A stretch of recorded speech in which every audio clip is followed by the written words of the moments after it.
आपने भाषण देकर लोगों को भड़काया और आप ही के कहने पर आपके लोगों ने बाबरी मस्जिद को तोड़ दिया। मस्जिद? कौन सी मस्जिद? वहां पे तो राम मंदिर था, भगवान श्री राम का जन्म स्थान। आपको कैसे पता कि राम लल्ला वहीं पर पैदा हुए थे? नहीं तो पाकिस्तान में पैदा हुए थे, कराची या लाहौर में। Silence please. अभी पहले के टाइम में बर्थ सर्टिफिकेट तो मिलता नहीं था जो मैं आपको लाके दिखाता। ये देखिए sir, this is the date of birth, sir this is the place of birth. अरे हिंदुस्तान की जनता ने मुझे बताया है, उनकी आस्था ने बताया है, उनकी भावना है कि राम लल्ला वहीं पैदा हुए थे। वकील साहब, आप मुझे एक बात बताएंगे? क्या? आपको पता है कि बाबर कहाँ पैदा हुए थे? मुझे नहीं पता। नहीं पता ना? मुझे पता था, मैं बताता हूं। बाबर अभी के उज्बेकिस्तान में पैदा हुए थे। तो क्या ये आपका उज्बेकिस्तान अयोध्या में है क्या? देखिए, मैं इसमें नहीं पढ़ना चाहता, लेकिन कुछ लोगों की भावना उस ढांचे से भी जुड़ी हुई थी जिसको आपके लोगों ने तोड़ दिया। नहीं नहीं नहीं नहीं नहीं, तोड़ा नहीं, हमने उसको वहां से साफ किया है। ऐसे ही केवल मस्जिद गिराने में ही नहीं, बल्कि बंबई में हुए बंबई नहीं, दंगों, मुंबई। वही बॉम्बे में हुए मुंबई। दंगों, मुंबई में हुए दंगों में भी आपका हाथ था। हाथ नहीं पाँव था। क्या मतलब? जहां जहां लोग दंगों से पीड़ित थे, वहां खुद जाके उनका हाल देख के आया हूं मैं। बेशुमार कत्ल करने के बाद भी लोग खुलेआम सड़कों पे घूम रहे थे। ऐसे में उनको काबू में रखने की सख्त जरूरत थी। लेकिन ये काम तो पुलिस का है। वही तो मैं भी कहता हूं कि पुलिस का है, लेकिन पुलिस तो सरकारी नौकर है। जब तक ऊपर से ऑर्डर नहीं आ गया तो क्या करेगी? और ऊपर के लोग ठंडे एसी में बैठकर अपनी कुर्सियां गर्म करते हैं, क्योंकि उनकी राजनीति ऐसे ही दंगों से चलती है। अगर इस देश में पुलिस को अपना काम करने के लिए छोड़ दिया जाए तो आधा घंटा भी नहीं लगेगा देश को दंगों से मुक्त करने के लिए।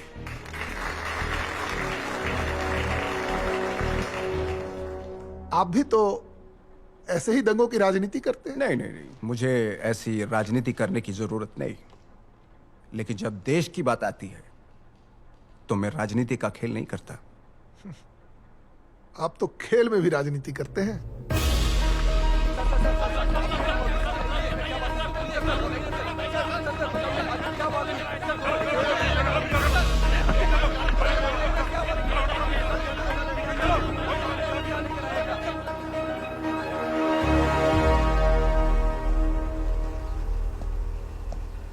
कोण? दिलीप वेंगसरकर आणि जावेद मियादाद आलेत म्हणून सांगा. हेलो. वेळ घेतलीये साहेबांची. ओके.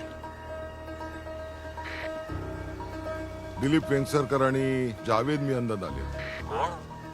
दिलीप वेंगसरकर आणि जावेद मियांदाद आलेत. काय करायचं? हा थांबा, वरती विचारून सांगतो.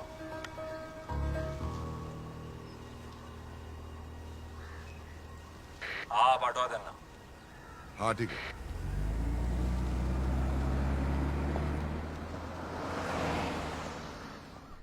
साहेब, जावेद इथे एका टीव्ही कार्यक्रमासाठी आला होता, तर तुम्हाला बघावं आणि भेटावं अशी त्याची इच्छा होती. बर, दे दो. सो म्हणून घेऊन आलो त्याला. आलू बड़ी खाओ, तुम्हारे यहाँ नहीं बनेगी कभी भी.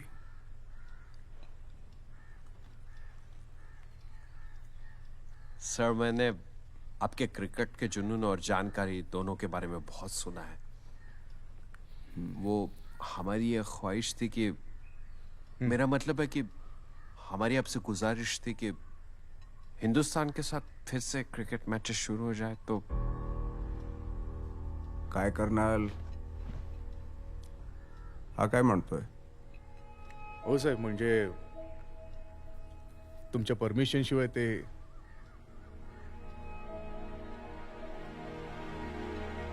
हाँ साहब, सोचिए अगर दोनों मुल्कों में फिर से क्रिकेट मैचेस शुरू हो जाए तो हालात और भी सुधरेंगे. बियर पियोगे? Beer sir? नहीं, थैंक यू. आपका सिक्सर याद है मुझे. Excellent shot. Thank you sir. बहुत अच्छा खेला था आपने। उस गेंद के समय आपके मन में क्या चल रहा था? नहीं सर, ऐसा तो कुछ नहीं चल रहा था। हाँ, बस आर पार की बात थी तो ठोक दिया। लेकिन सच बताओ तो सर, उस पूरे मैच में सिर्फ एक गेंद चेतन शर्मा ने वो खराब फेंकी थी, वरना आप उसका बॉलिंग एनालिसिस देखेंगे तो आपको पता चलेगा कि उसने पूरे मैच में बहुत अच्छी बॉलिंग की थी सर। लेकिन हमारे साथ हारने के बाद यहाँ सब लोग उस पर टूट पड़े थे। अफसोस। हाँ, ऐसा ही है। पाकिस्तान के खिलाफ हम हर जंग सिर्फ जीतना चाहते हैं।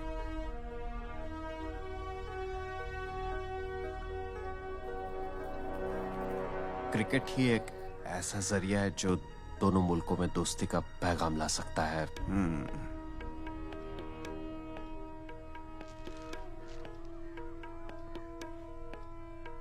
क्या सोचते हो?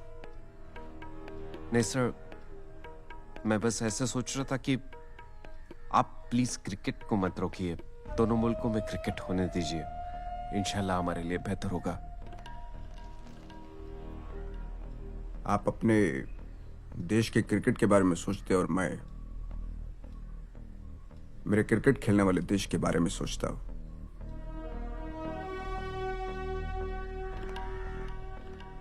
एक बात और, आपकी बैटिंग इतनी भी अच्छी नहीं थी कि मैं सीमा पर शहीद हुए जवानों के परिवारों का दुख दर्द भूल सकूं। चाय पीजिए।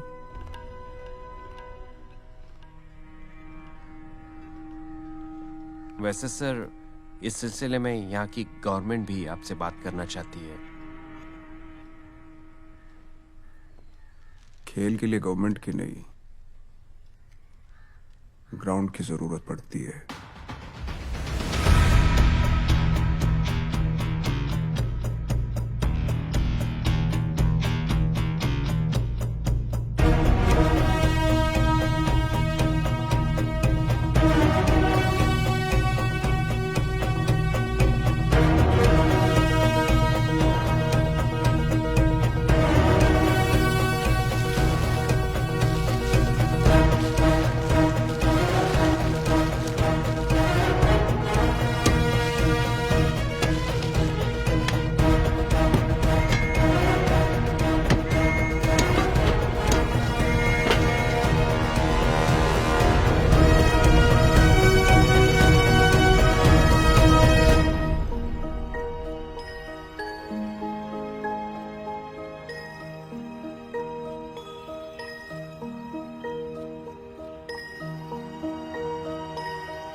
कुछ दिनों पहले 4 लोगों को हिरासत में लिया था, उनकी इंक्वायरी भी की।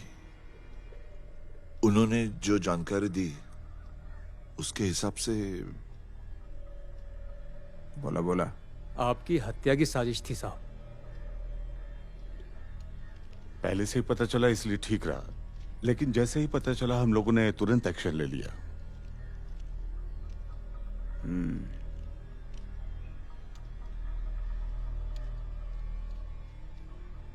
कौन थे?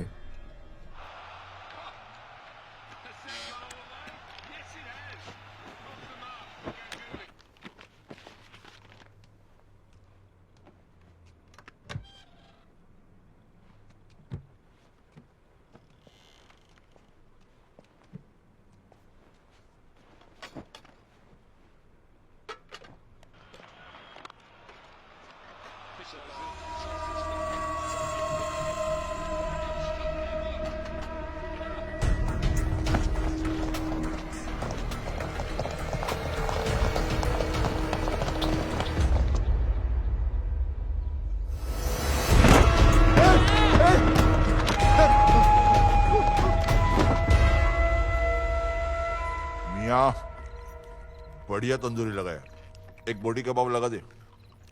शिंदे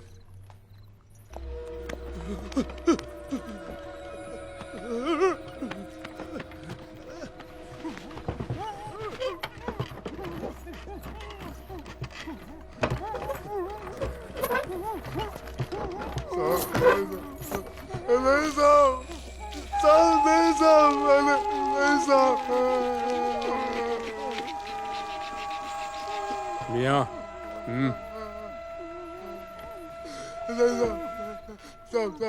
कुछ याद आया? पिछले साल बिलासपुर ठाकरे को उड़ाने का प्लान था। ठाकरे साहेब, ठाकरे ठाकरे साहेब, साहब, ठाकरे ठाकरे साहेब। साहब, आगे। भवन में बाल ठाकरे साहब को उड़ाने का प्लान था साहब, जो नाकामयाब हो गया। इसलिए इस बार उनको दशहरे की रैली में उड़ाने का प्लान बना। बटनारा में मेरा घर है साहब, उधर ही मुझे नईम चाचा मिले। नईम चाचा ने आका से मिलवाया और हमारी ट्रेनिंग शुरू हो गई। हमें यहाँ का पूरा नक्शा समझाया गया साहब, और आका बोले इस चीज को अंजाम दोगे तो तुम्हें जन्नत नसीब होगी।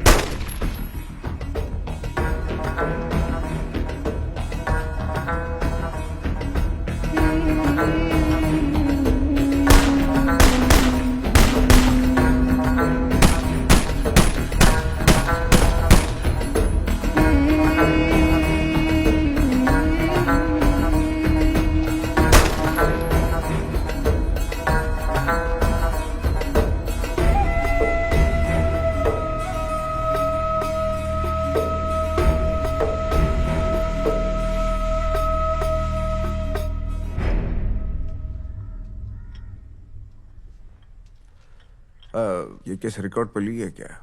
नहीं। मतलब आज के बाद ये कभी भी किसी को न दिखे, इसका ध्यान रखना। सर। यहाँ छोटी छोटी बातों पे दंगे भड़काए जाते हैं। दंगे होते हैं और मरते हैं अपने ही लोग। लेकिन साहब सावधान रहना होगा। कुछ दिनों के लिए जरूरी ना हो तो घर से बाहर आना जाना अवॉइड करेंगे तो बेटर है। हो सके तो मुंबई के बाहर अरे बिल्कुल इन आतंकवादियों के डर से। इलेक्शन सर पे है, प्रचार और मीटिंग के लिए पूरे महाराष्ट्र का दौरा लगाना पड़ेगा, और मेरे सैनिक मुझे प्रोटेक्शन देने के लिए समर्थ है। Why to take a risk, sir?